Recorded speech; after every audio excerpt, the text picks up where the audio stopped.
और खटीमा में सीएम धामी ने बड़ा बयान दिया है ग्रीन सेस को लेकर। बोले मुख्यमंत्री धामी, राज्य में पर्यावरण संरक्षण बेहद जरूरी है। पर्यावरण जलवायु संतुलन बनाना जरूरी है। उत्तराखंड आने वाले हर पर्यटक का हम स्वागत करते हैं। तो ग्रीन सेस को लेकर सीएम धामी ने ये बड़ा बयान दिया है। पूरे देश को, दुनिया को, भूमंडल को जहाँ अच्छा पर्यावरण देता है, अच्छी हवा, पानी, सभी प्रकार का हमारा 71% भूभाग यहाँ पर वनों से आच्छादित है। और राज्य में लोग आएंगे, पूरे देश भर से आते हैं, हम उनका स्वागत करते हैं। लेकिन पर्यावरण के संरक्षण में जो हमारा योगदान है, जो हमारी भूमिका है, उसमें सबका भी थोड़ा थोड़ा अंश सम्मिलित हो जाएगा।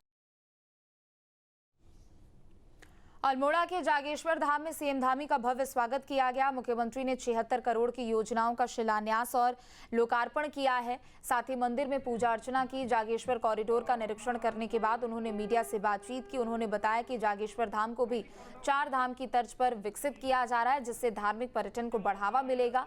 मुख्यमंत्री ने बिहार चुनाव में बीजेपी की जीत का भी दावा किया है। उन्होंने पेपर लीक मामले पर भी प्रतिक्रिया दी। उन्होंने कहा कि सरकार कार्रवाई कर रही है और सीबीआई भी अपना काम कर रही है। सरकार ने 26,000 से ज्यादा युवाओं को अब तक नियुक्ति दी है। हमारे प्रधानमंत्री श्री नरेंद्र मोदी जी ने जागेश्वर धाम के दर्शन पूजन किए और यहाँ पर एक जो मास्टर प्लान है, उस मास्टर प्लान के तहत काम हो रहा है। आज मैंने उसका पूरा यहाँ पर रिव्यू किया है, समीक्षा की है और जल्दी से जल्दी यहाँ के काम पूरे हों। सब स्टेक होल्डर से बात करके, जो भी हमारे हितधारक लोग हैं, उन सभी के सुझाव के आधार पर इसको एक भव्य और दिव्य जागेश्वर धाम का नवनिर्माण, पुनर्निर्माण का कार्य तेजी से आगे बढ़ेगा। और अभी जो चौड़ीकरण होना है, बीच बीच में लोगों को रुकने के लिए, गाड़ियां पास होने के लिए जगह चाहिए। ब्रज जागेश्वर को भी इसमें जोड़ने के लिए हमने कहा है, जो आसपास के स्थल हैं उनको और अच्छा किया जाए। इसके साथ ही आज 76 करोड़ रुपए की योजनाओं का यहाँ लोकार्पण और शिलान्यास भी किया गया है। योजनाओं को पारदर्शी कराने के पूरी तरह से पक्षधर रहे हैं। ये हमारा संकल्प है कि नौजवान युवाओं को किसी भी कीमत पर भर्ती परीक्षाओं में किसी प्रकार का भ्रष्टाचार, किसी प्रकार की अनियमितताएं, नकल, ये नहीं होनी चाहिए। इसीलिए पिछले 4 सालों में 26,500 से भी अधिक नियुक्तियां अभी तक संपन्न हो चुकी हैं और किसी में कोई मामला नहीं आया। एक प्रकरण आया था, एसआईटी ने जांच की और जो आरोपी था उसकी गिरफ्तारी हो चुकी है। परीक्षा दोबारा से करवाने की तैयारी हो रही है। परीक्षा निरस्त कर दी गई। सीबीआई ने भी अपना काम प्रारंभ कर दिया है। दूध का दूध और पानी का पानी हो जाएगा। खटीमा में सीएम धामी ने लोहिया हेड कैंप कार्यालय में शारदा कॉरिडोर विकास परियोजना की समीक्षा बैठक की और अधिकारियों को जरूरी दिशा निर्देश दिए।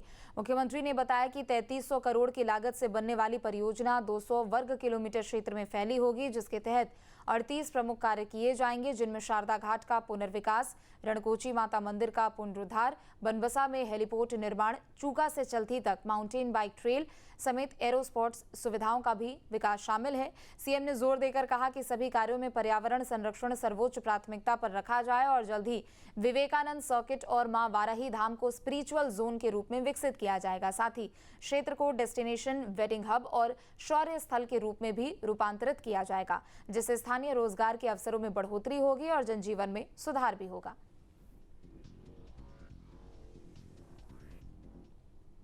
उधमसिंह नगर में सीएम धामी जनता की समस्याएं सुनते हुए नजर आए और अधिकारियों को जल्द ही समाधान करने के निर्देश देते हुए भी नजर आए। साथ ही कई समस्याओं का मौके पर भी निस्तारण किया गया। एक जनता ने मुख्यमंत्री के सामने अपनी परेशानियों को बताया। सीएम ने कहा कि भ्रष्टाचार समाज के लिए एक गंभीर समस्या है, जो कि विकास में रुकावट डालता है और सरकारी संसाधनों का दुरुपयोग करता है। सरकारी सेवाओं को डिजिटल बनाकर पारदर्शिता और जिम्मेदारी सुनिश्चित की जा सकती है, जिससे भ्रष्टाचार को नियंत्रित भी किया जा सकता है।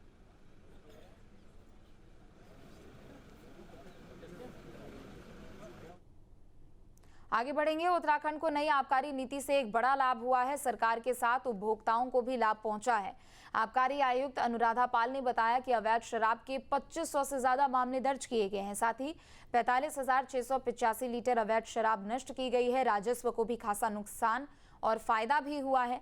इस नीति में धार्मिक स्थलों के पास शराब की दुकानें बंद कर दी गई हैं और शराब की बिक्री पर अधिक नियंत्रण किया गया है। इसके तहत वित्तीय वर्ष साल 2025-26 के लिए 5060 करोड़ के राजस्व का लक्ष्य का अनुमान है और पर्वतीय क्षेत्रों में वाइनरी को 15 साल तक आबकारी शुल्क में छूट दी गई है।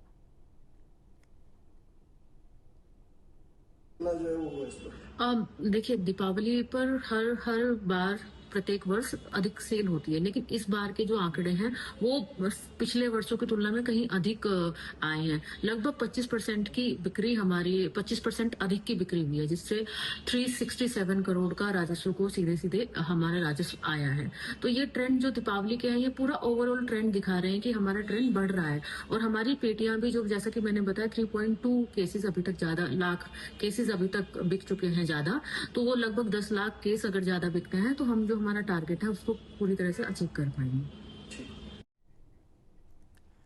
देहरादून शहर के यातायात को बेहतर करने के लिए तमाम प्रोजेक्ट चलाए जा रहे हैं। इसी कड़ी में रिस्पना और बिंदाल नदी पर बनाए जाने वाले एलिवेटेड रोड का काम तेजी से चल रहा है। पीडब्ल्यूडी सचिव पंकज पांडे ने कहा कि चीजें तेजी से आगे बढ़ रही है और जल्द ही काम शुरू होगा।